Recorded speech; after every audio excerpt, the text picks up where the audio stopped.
உலகெங்கும் வாழும் அன்பு தமிழ் நெஞ்சங்களுக்கு வணக்கம். ஹாட் டாக் நிகழ்ச்சியில் உங்களை சந்திப்பதில் மிக்க மகிழ்ச்சி. உலகளாவிய தமிழ் சொந்தங்களே, கடந்த வாரம் 70 சீஷர்களை குறித்து நமது நேர்காணலில் கிறிஸ்தவ பெரியார் டாக்டர் பீட்டர் சாலமன் ஐயாவுடன் கலந்து ஆலோசித்தோம். அது அநேக தமிழ் உள்ளங்களை தொட்டிருக்கிறது. ஆயிரக்கணக்கானோர் வரவேற்று அந்த நிகழ்ச்சியின் 2ஆம் பாகம் பார்ட் 2 இந்த நாளிலே நாம் தொடர்ந்து கடந்து வருவோம். வாருங்கள் நேயர்களே. ஐயா வணக்கம். ஐயா வணக்கம். சொல்லுங்க. கடந்த வாரம் 70 சீஷர்கள் உலகளாவிய தமிழ் மக்கள் மத்தியில் நல்ல வரவேற்பையும் இன்னும் அதிகம் தெரிஞ்சுக்கணும்னு அதிகம் ஆசைப்படுறாங்க ஐயா. அதை தொடர்ந்து தான் இந்த நிகழ்ச்சியை கடக்க போகிறோம். சீஷன் யார்? எதனாலே அவர் சீஷன் என்று அழைக்கப்படுகிறார்? ஒரு நல்ல கேள்வி. இயேசுவை பின்பற்றுகிற மனிதன் சீஷன் என்று அழைக்கப்படுறான். புதிய ஏற்பாட்டுப்படி இந்த குரு சிஷ்யன் என்று நம் நாட்டில் இருக்கிற இந்த எண்ணங்கள் புதிய ஏற்பாட்டு போதனை அல்ல.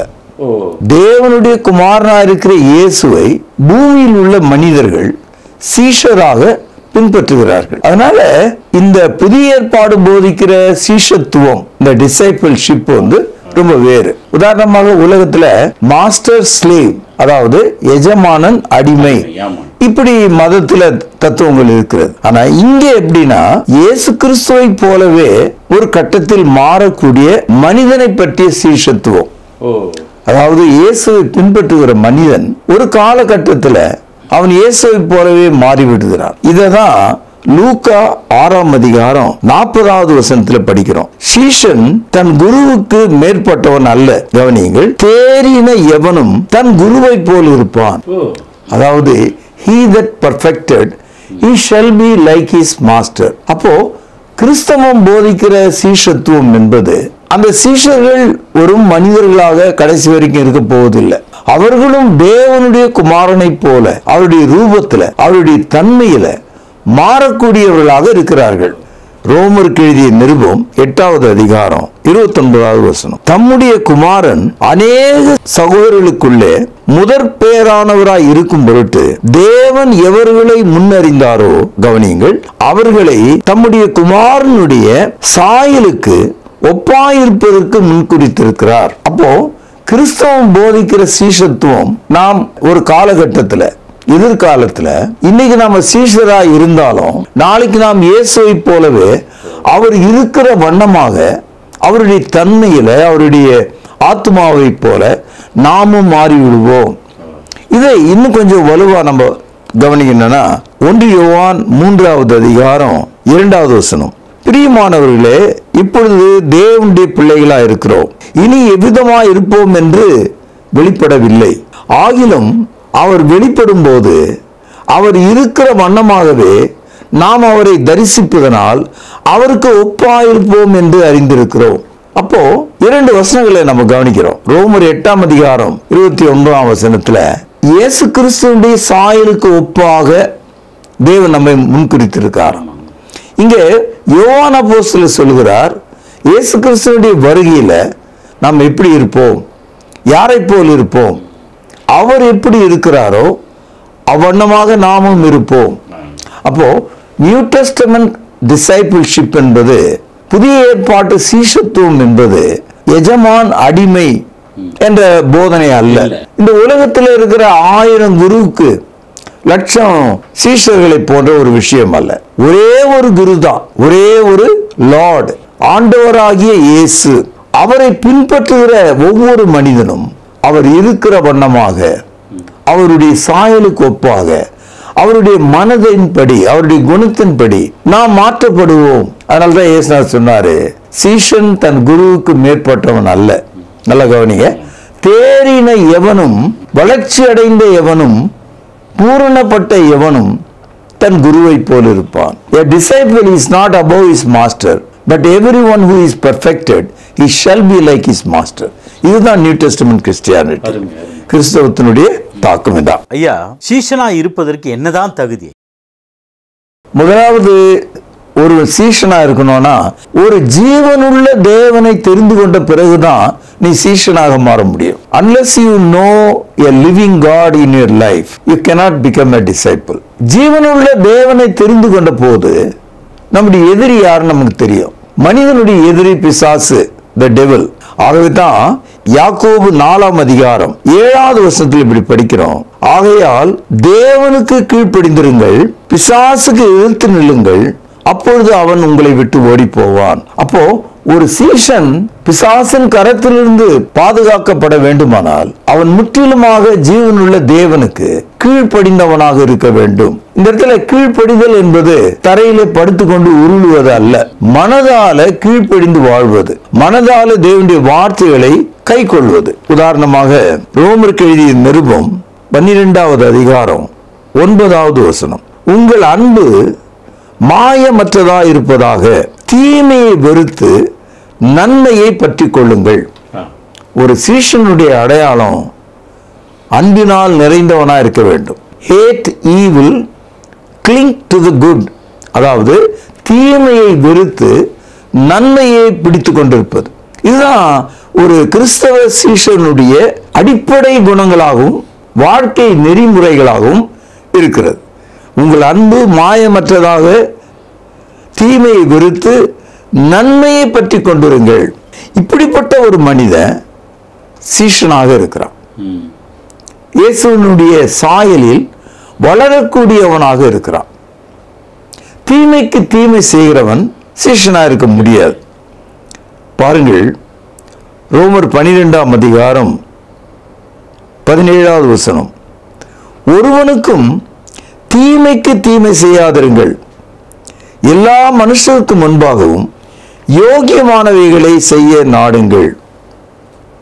அடுத்தது பாருங்க, ரோமர் 12:20, உன் சத்துரு பசியா இருந்தால் அவனுக்கு போஜனம் கொடு, அவன் தாகமாயிருந்தால் அவனுக்கு பானம் கொடு. இது என்ன போதனை? அதாவது நம்முடைய விரோதிக்கு தண்ணி கொடுக்கலாமா? கஷ்டம். மனுஷனுடைய மனசு விரும்பாது. ஆனா இயேசுடைய சீஷர்கள் சத்துரு தரையில் இருக்கும்போது அவனை எழுப்பி மடியில உட்கார செய்து தன் உணவையும் தண்ணீரையும் அவனுக்கு புகட்டக்கூடியவனாக இருக்கிறான். நல்ல சமாரியனை போல நம்ம படிக்கிறோம் இல்லையா, அது போல சேவை செய்கிறவனாக இருக்கிறான். அதனால கிறிஸ்தவம் என்பது தேவனுக்கு கீழ்ப்படிந்து தீமையை வெறுத்து நன்மை செய்யக்கூடிய மக்களை சீஷர்களாக காட்டுகிறது. மத்தேயு 4வது அதிகாரம் 19வது வசனத்துல சீஷர்களை இயேசு அழைக்கிறார். இப்போ இந்த நாட்டில் மக்கள் மத்தியில் நீங்க பார்த்தீங்கன்னா அவங்களுடைய விருப்பத்தின்படி எப்படி வாய்க்கு உணவு ருசியா இருக்கணுமோ அது மாதிரி அவங்கவுங்களுக்கு ஒரு ருசியான உணவை போல அவங்களுக்கு பிரியமான சீஷர்களாக இருக்கிறாங்க. ஒவ்வொரு சீஷர்களும் தங்களை அடையாளப்படுத்திக்கிறாங்க. வெள்ளை சட்டை போடுறது, கருப்பு சட்டை போடுறது, சிவப்பு சட்டை போடுறது, மஞ்சள் உடை அணியிறது. அப்போ சீஷர்கள் என்பவர்கள் உடையாலோ அல்லது ஒரு மொழியாலோ ஒரு பழக்க வழக்கத்தினாலோ அல்லது நூதனமான ஒரு யோசனையினாலோ அடையாளம் அவர்கள் செய்வதில்லை. பைபிள்ல நாம் படிக்கிற சீஷர்கள் யாரோ ஒருவரால் அழைக்கப்பட்டிருக்கிறாங்க. அவர்கள் தானாக உற்பத்தி ஆகவில்லை, இல்ல, தானாக அவங்க வரல. They were called by the master. பாருங்கள், மத்தேயு 4ஆம் அதிகாரம் 19வது வசனம், என் பின்னே வாருங்கள், உங்களை மனுஷரை பிடிக்கிறவர்களாக்குவேன் என்றார். இயேசு தமது சீஷர்களை அழைத்த போது என் பின்னே வாருங்கள் என்று சொன்னார். வாருங்கள் கூப்பிட்டவங்க மீன் பிடிச்சிட்டு இருந்தவங்க, அவங்க மீனவர்கள். அவர்களுக்கு அவங்களுடைய தொழிலை அவர் மாற்றுவதாக சொல்லுகிறார். உங்களை மனுஷரை பிடிக்கிறவர்களாக்குவேன், follow me, I will make you fishers of men அப்படின்னு சொல்றார். அப்போ இயேசு கிறிஸ்துவால் அழைக்கப்பட்ட சீஷர்கள் வேறொரு பணிக்காக அழைக்கப்பட்டிருக்காங்க. அந்த சீஷத்துவத்தை பிற மனிதர்களுக்கு சொல்லக்கூடியவர்களாக இருக்கிறாங்க. யோவான் சுவிசேஷம் 15வது அதிகாரம் 13-14 வசனங்கள், ஒருவன் தன் சிநேகிதருக்காக தன் ஜீவனை கொடுக்கிற அன்பிலும் அதிகமான அன்பு ஒருவரிடத்திலும் இல்லை. நான் உங்களுக்கு கற்பிக்கிற யாவையும் நீங்கள் செய்வீர்களானால் என் சிநேகிதராயிருப்பீர்கள். அதாவது the peak, the highest form of the discipleship. ஒரு சீஷனாக உயர்ந்த பட்ச அடையாளத்தை ஒருவன் காட்டுவதாக இருந்தால் அவன் தன்னுடைய தாடி, மீசை, பேச்சு, உடை, பழக்க வழக்கம், திரைப்படங்கள்ல காட்டுற மாதிரி ஒரு வேஷம் அது இல்லை. A true disciple is known by giving his life to his friend. தன் சிநேகிதனுக்காக தன் உயிரை கொடுக்கக்கூடியவனாக இருக்கிறான். அவன் தான் சீஷன். அவன் தான் இயேசுடைய சீஷனா இருக்கான்.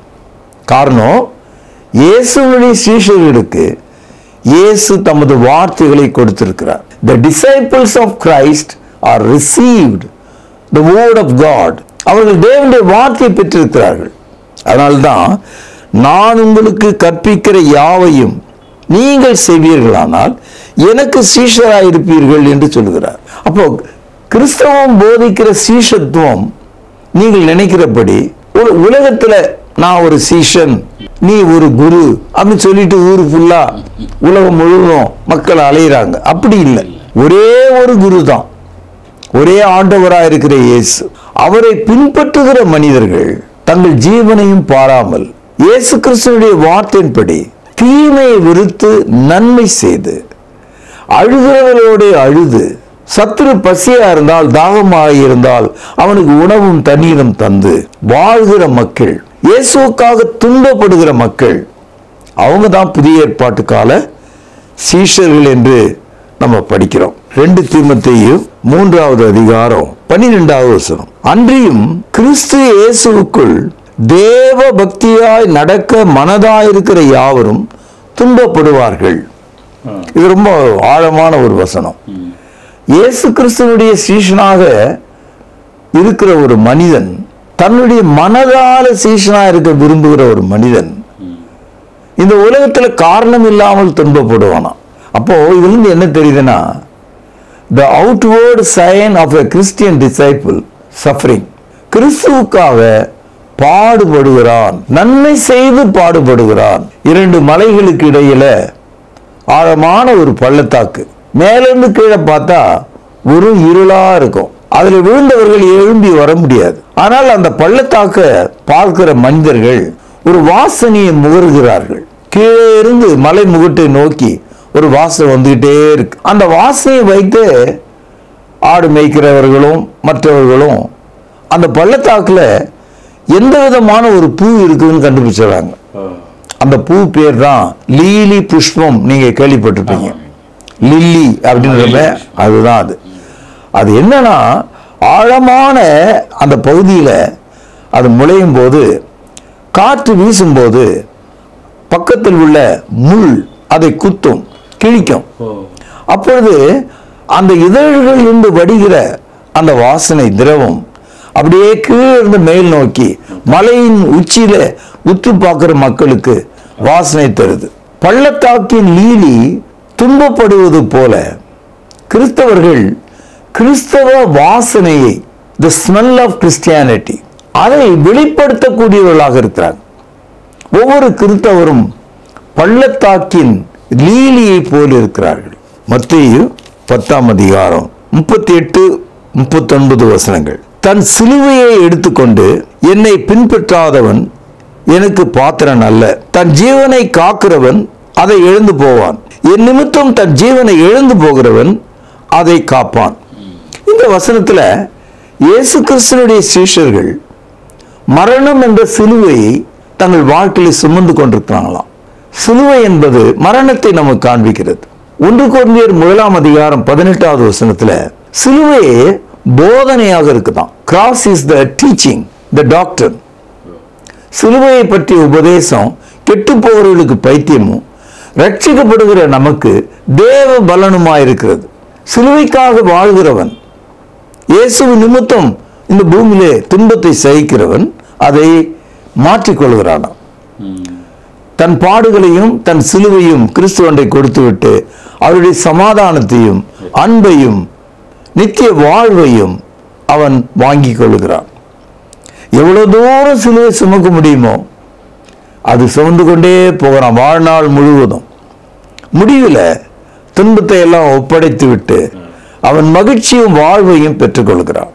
அதனால கிறிஸ்தவன் பாடுகள் வழியாகவும் கிறிஸ்தவ போதனையின் வழியாகவும் கிறிஸ்தவனாக இருக்கிறான் என்பதை நாம் புரிந்து கொள்ள முடியும். ஐயா, புதிய ஏற்பாட்டில் சீஷர்கள் என்று அழைக்கப்பட்டாங்க. ஆனால் திடீர்னு கிறிஸ்தவர்கள் என்று அழைக்கப்படுறாங்களே, அவருடைய நோக்கம்தான் என்ன ஐயா? அது கொஞ்சம் ஆய்வுக்குரிய ஒரு விஷயம்தான், சிந்திக்க வேண்டிய ஒரு விஷயம். இப்போ உதாரணமாக கம்யூனிசம் வந்து ஒரு டீச்சிங், ஒரு சித்தாந்தம். அதை கைக்கொள்றவங்களை என்ன நினைக்கிறாங்க, அதே மாதிரி. இப்போ உதாரணமாக பௌத்தம், புத்த மதம் நமக்கு தெரியும். ஆனால் அந்த மதத்தை பின்பற்றவங்களை பின்னால் எப்படி அழைக்கிறாங்கன்னா புத்திஸ்ட்னு அழைக்கிறாங்க, பௌத்தர்கள்னு அழைக்கிறாங்க. அப்போ சித்தாந்தங்களை பின்பற்றுபவர்களை சித்தாந்தத்தின் பெயரால் அழைக்கிறாங்க, மதத்தை பின்பற்றுகிறவர்களை மதத்தின் பெயரால் அழைக்கிறாங்க. இது நமக்கு தெரியுது. அதுபோல இயேசு கிறிஸ்துவனுடைய சீஷர்களை, இயேசு கிறிஸ்துவனுடைய சீஷர்கள் சபையாக மாறிய போது அப்போஸ்தலர் நடபடிகள் 2வது அதிகாரம் 47வது வசனத்தில் சபையானது உருவாக்கப்பட்ட வரலாற்றை நம்ம படிக்கிறோம். தொடர்ந்து நீங்கள் படிச்சீங்கன்னா ஒரு 30 வருஷத்துக்கு பிறகு அந்தியோகியா என்ற ஒரு பெரிய பட்டணம், அங்க 3 வீசம் கிரேக்க மக்கள் இருந்தாங்க. கிரேக்கர்கள் மிகுந்த அறிவாளிகளாக இருந்தாங்க, நல்ல மொழி திறமை பெற்றவர்களாக இருந்தாங்க. அதில் தான் புதிய ஏற்பாடு கூட கிரேக்க மொழியில எழுதப்பட்டிருக்கு. அப்போ அந்த பட்டணத்தில் இருந்த மக்கள் கிறிஸ்தவர்களாக மாறிய போது, கிறிஸ்தவர்களாக மாறியவர்களை மாறாதவர்கள் ஒரு வித்தியாசமான பார்வையை அவர்கள் மீது கொண்டாங்க. அதாவது கிறிஸ்தவர்கள் ஒரு போதனையை கைக்கொள்கிறார்கள். எப்படி கம்யூனிசத்தை பின்பற்றுபவர்களை கம்யூனிஸ்ட்னு சொல்றாங்களோ அது மாதிரி. அப்போ அவங்க என்ன நினைக்கிறாங்க, கிறிஸ்தவ போதனையை கைக்கொள்கிறதுனால அவர்களை கிறிஸ்தவர்கள் என்று அழைப்பது சுலபம் என்று பார்க்கிறாங்க. இதை அப்போஸ்தலர் நடபடிகள் 11வது அதிகாரம் 26வது வசனத்தில் நீங்கள் பார்க்கலாம். அவர்கள் 1 வருஷ காலமாய் சபையோடு இருந்து அநேக ஜனங்களுக்கு உபதேசம் பண்ணினார்கள். கவனிங்க, முதல் அந்தியோகியாவில் சீஷர்களுக்கு கிறிஸ்தவர்கள் என்கிற பேர் வழங்கிற்று. கவனிக்கணும், கிறிஸ்தவ சபை எருசலேம் நகரத்தில் தான் முதல்ல தொடங்குது. பிறகு தமஸ்கு, சமாரியா, இப்படியெல்லாம் வளர்ச்சி அடைந்து போயிட்டே இருக்கு. அப்போஸ்தலர் நடபடிகள் 11வது அதிகாரத்தில் அந்தியோகியா பட்டணத்தில் கிரேக்கர்கள் இயேசுவை பின்பற்றின சீஷர்களை கிறிஸ்தவர்கள் என்று அழைத்தாங்க. முதல் அதிலிருந்து தான் புதிய ஏற்பாடு முழுவதும் அந்த கிறிஸ்தவம் என்ற ஒரு வார்த்தை தொடர்ந்து வருவதை நாம் பார்க்கிறோம். அப்போஸ்தலனாகிய பேதுரு இந்த வார்த்தையை கொண்டு அவருடைய நிருபத்தில் கிறிஸ்தவ சீஷர்களுக்கான அடையாளமாக பேசுகிறார். 1 பேதுரு 4:16, ஒருவன் கிறிஸ்தவனாய் இருப்பதினால் பாடுபட்டால் வெட்கப்படாமல் இருந்து அது நிமித்தம் தேவனை மகிமைப்படுத்த கடவன். எவ்வளவு ஆழம், எவ்வளவு உறுதி, எவ்வளவு திடமான ஒரு வார்த்தை பாருங்க. ஒரு கிறிஸ்தவ சீஷன் அவன் பாடுகளை படும்போது, வேதனை அடையும் போது, துன்பத்தை அவன் அனுபவிக்கும் போது, அந்த சிலுவை அவனுக்கு பாரமா இருக்கும் போது, நீ வெட்கப்படாதே, do not be ashamed being a Christian. அப்போ அந்தியோகியா பட்டணத்தில் இயேசுவின் சீஷர்களை கிறிஸ்தவர்கள் என்று அழைத்தார்களே, அந்த கிறிஸ்தவர்கள் என்ற அந்த தகவல், அந்த புது வார்த்தையை பவுலப்போஸ்தலர் வாழ்ந்த காலத்தில் இன்னொரு பக்கம் பேதுரு அப்போஸ்தலர் ஊழியம் செய்து கொண்டிருக்கிறார். பேதுரு அப்போஸ்தலர் தன்னுடைய நிருபத்தில் ஒருவன் கிறிஸ்தவனாய் இருப்பதினால், இது புதிய ஏற்பாட்டில் 2வது இடம் கிறிஸ்தவன் என்ற வார்த்தை வருது. 3வதாக அப்போஸ்தலர் நடபடிகள் 26ஆம் அதிகாரம் 28வது வசனம். அப்பொழுது அகிரிப்பா பவுலை நோக்கி, கவனிங்கள், நான் கிறிஸ்தவனாய் இருப்பதற்கு கொஞ்சம் குறைய நீ என்னை சம்மதிக்க பண்ணுகிறாய் என்றான். இந்த இடத்துல அகிரிப்பா என்பவர் ஒரு ராஜா. அவர் பவுலை விசாரிக்கிறார் நியாய தீர்ப்புக்காக. பவுலுடைய பதில் இயேசுவை பற்றியதாக இருந்ததுனால ராஜாவே இப்போ ஒரு குட்டிகரணம் போடுறார், அவரே தன்னை மாத்திக்கிறார். என்ன சொல்றாரு? போற போக்க பார்த்தா என்னையும் நீ கிறிஸ்தவனா மாத்திருவ போல இருக்குது. ராஜா வரைக்கும் போயிட்டது. ஆனா இந்த இடத்துல அகிரிப்பா கிறிஸ்தவன் என்ற வார்த்தையை பயன்படுத்துவதை நம்ம பார்க்கிறோம். இது 3வது இடம். அப்போஸ்தலர் நடபடிகள் 16ஆம் அதிகாரம் 21வது வசனம் பாருங்கள். ரோமராகிய நாம் ஏற்றுக்கொள்ளவும் அனுசரிக்கவும் தகாத முறைமைகளை போதிக்கிறார்கள் என்றார்கள். அப்பொழுது ஜனக்கூட்டத்தை கூட்டி அவர்களுக்கு விரோதமாய் எழும்பினார்கள். அதிகாரிகள் அவர்கள் வஸ்திரங்களை கிழித்து போடவும் அவர்களை அடிக்கவும் சொல்லி அவர்களை அநேக அடித்த பின்பு சிறைச்சாலையிலே வைத்து அவர்களை பத்திரமாய் காக்கும்படி சிறைச்சாலைக்காரனுக்கு கட்டளையிட்டார்கள். அதாவது ரோமர்கள் ஆரம்பத்தில் கிறிஸ்தவத்தை ஏற்றுக்கொள்ளவில்லை. கிறிஸ்தவம் ரோமர்களுக்கு நேர் எதிரடியான ஒரு மதமாக காணப்பட்டது. காரணம், கிறிஸ்தவம் ஜீவன் உள்ள தேவனை போதிக்கிறது, கிறிஸ்தவம் அன்பை போதிக்கிறது, கிறிஸ்தவம் பாவ மன்னிப்பை போதிக்கிறது, கிறிஸ்தவம் சத்துருவை சிநேகிக்க போதிக்கிறது. ரோம மார்க்கம், ரோம தேசம் அன்றைக்கு பேரரசனை கடவுளாகவும் யாரையும் கொல்லக்கூடியவர்களாகவும் துன்புறுத்தக்கூடியவர்களாகவும் எல்லாரையும் அடிமைகளாக மாற்றக்கூடியவர்களாகவும் அவர்கள் முதலாளிகளாகவும் அப்படிப்பட்ட மனநிலை உடையவர்களாக இருந்தாங்க. அப்போ ரோமர்கள் என்ன நினைக்கிறாங்க? கிறிஸ்தவத்தை பார்த்தா ஒரு எதிரியா பார்த்தாங்க, கை கொள்ள முடியாத உபதேசமா பார்த்தாங்க. கிறிஸ்தவத்தில் உள்ள இந்த சரணாகதி அவங்களுக்கு நேர் எதிரடியா இருந்தது. அதனால பவுலையும் சீலாவையும் அடித்து அவளை கொல்லத்தக்கதாக அவர்களை சிறையில் அடைத்தார்கள் என்று படிக்கிறோம். இப்படிப்பட்ட பின்புலம் உள்ள ரோமர்களுடைய அரசன் தான் அந்த அகிரிப்பா ராஜா. அந்த அகிரிப்பா ராஜா பவுலடியார் கிறிஸ்துவை குறித்து போதித்த போது அவன் அந்த கூட்டத்தின் நடுவில் எல்லாருக்கும் முன்னால, you are persuading me almost to become a Christian, என்னை கிறிஸ்தவனாக மாற்றுவதற்கு கொஞ்சம் குறைய ஏறக்குறைய சம்மதிக்க பண்ணுகிறாய் என்று சொன்னான். அப்படியானால் அப்போஸ்தலர் நடபடிகள் 11:26, 1 பேதுரு 4:16, அப்போஸ்தலர் நடபடிகள் 26:28 இந்த வசனங்கள்ல கிறிஸ்தவம் என்ற அந்த வார்த்தையை கிரேக்கர்கள் பயன்படுத்தினாங்க.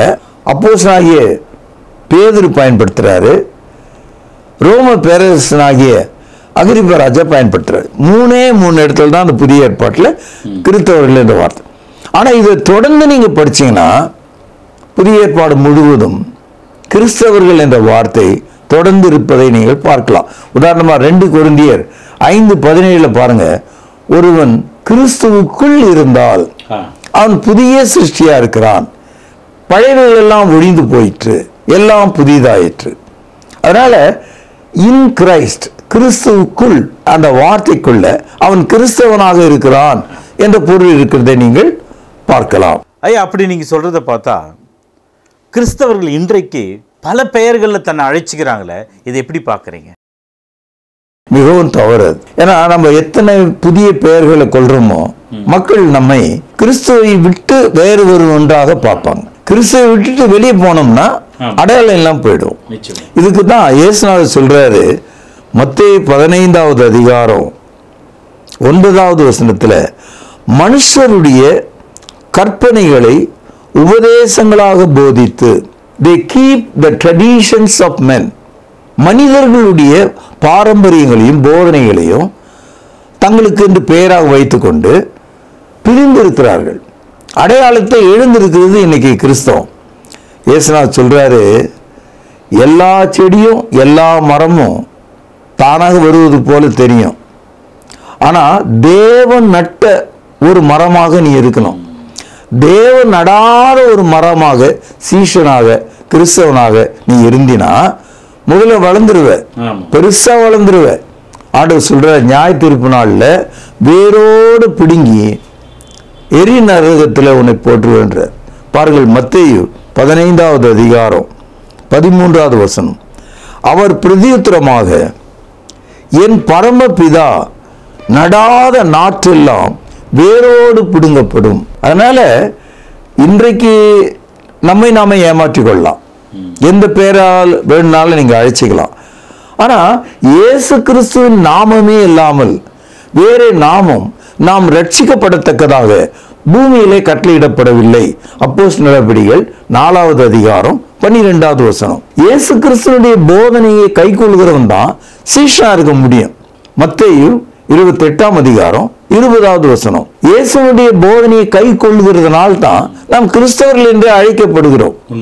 அப்படி இருக்கும்போது பல பிரிவு பெயர்களால, மத பெயர்களாக, மிக அசிங்கமாக, சினிமாதனமாக இன்னைக்கு கிறிஸ்தவம் மாறிவிட்டது. அதனால்தான் ஒரே கிறிஸ்தவமாக இருக்க வேண்டியவர்கள் இந்த 3000-4000 பிரிவுகளாக இருக்கிறதுனால இதுல நல்லவன் யாரு கெட்டவன் யாரு தெரியல.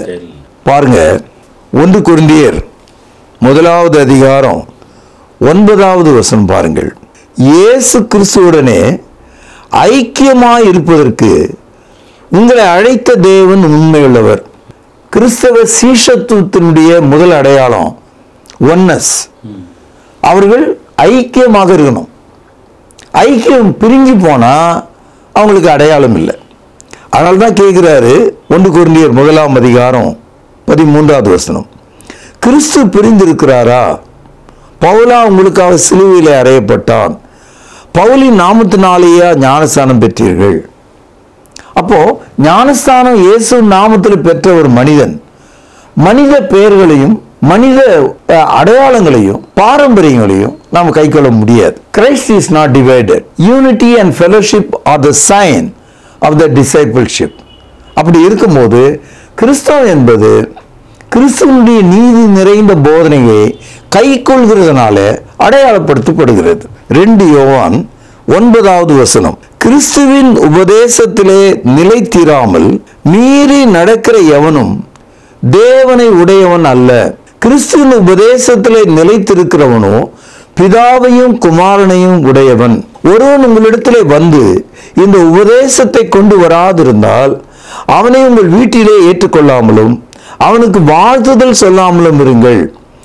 அவனுக்கு வாழ்த்துதல் சொல்கிறவன் அவனுடைய துர்கிரியைகளுக்கும் பங்குள்ளவனாய் இருக்கிறான். இந்த வசனத்துல கிறிஸ்துவின் உபதேசம், டீச்சிங்ஸ் ஆஃப் கிரைஸ்ட், இது சீஷர்களின் அடையாளமா இருக்கு. ஒரு ஆளை பார்க்கிறோம், அவர் நல்ல வெள்ளையா இருக்காரு, நான் கருப்பா இருக்கேன், அது பிரச்சனை இல்லை. நாங்க 2 பேரும் கிறிஸ்துவனுடைய உபதேசத்தை கை கொள்றோமா, அதான் அடையாளம்.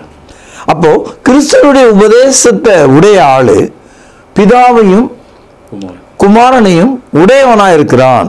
இந்த உபதேசத்தை கொண்டு வராத ஆளை வீட்டுல சேர்க்காதீங்க, அவனுக்கு நமஸ்காரம் சொல்லாதீங்க. தப்பி தவறி அவனுக்கு நீங்க வாழ்த்துதல் சொன்னீங்கன்னா அவனுடைய தவறான போதனைக்கு, அவனுடைய துர்கிரியைகளுக்கு நீங்களும் பங்குள்ளவர்களா இருப்பீங்க. ஆகவே கிறிஸ்தவ சீஷத்துவம் என்பது அது உபதேசத்தினாலும் பாடுகளினாலும் அறியப்படுகிறது. ஐயா, உண்மையிலே இன்றைய ஹாட் டாக் நிகழ்ச்சி கடந்த வாரம் போல இந்த வாரமும் அரிய தகவல்களையும் பைபிளிலிருந்து பல ஆதாரங்களை எடுத்து சொன்னீங்க. ஒரு குருவை போல ஒரு சீஷன் மாற முடியும் என்கின்ற ஒரு பொது உடைமையான கருத்தை வேதத்திலிருந்து எடுத்து சொன்னீங்க. ரொம்ப நன்றிங்க ஐயா. வணக்கம். அன்பு நேயர்களே, தொடர்ந்து நிகழ்ச்சியை பாருங்கள். அநேகருக்கு இந்த நிகழ்ச்சியை அறிமுகப்படுத்துங்கள். சமூக வலைத்தளத்தின் வாயிலாகவும், யூடியூப் மூலமாகவும், ஃபேஸ்புக் மூலமாகவும், இன்னும் தொலைக்காட்சியின் மூலமாகவும் இந்த நிகழ்ச்சியை தொடர்ந்து பாருங்கள், பயன்பெறுங்கள்.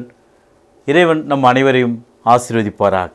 அதுவரை உங்களிடமிருந்து விடைபெறுவது உங்கள் அன்பு அறிவிப்பாளன் சார்லஸ் எஸ் குணசேகரன். நன்றி, வணக்கம். தொடர்பு கொள்ள வேண்டிய முகவரி: திருமறை நேரம், 58 சர்ச் தெரு, குமரன் நகர், சென்னை 6,82,000. தொலைபேசி எண் 044255008882. செல்போன் 938550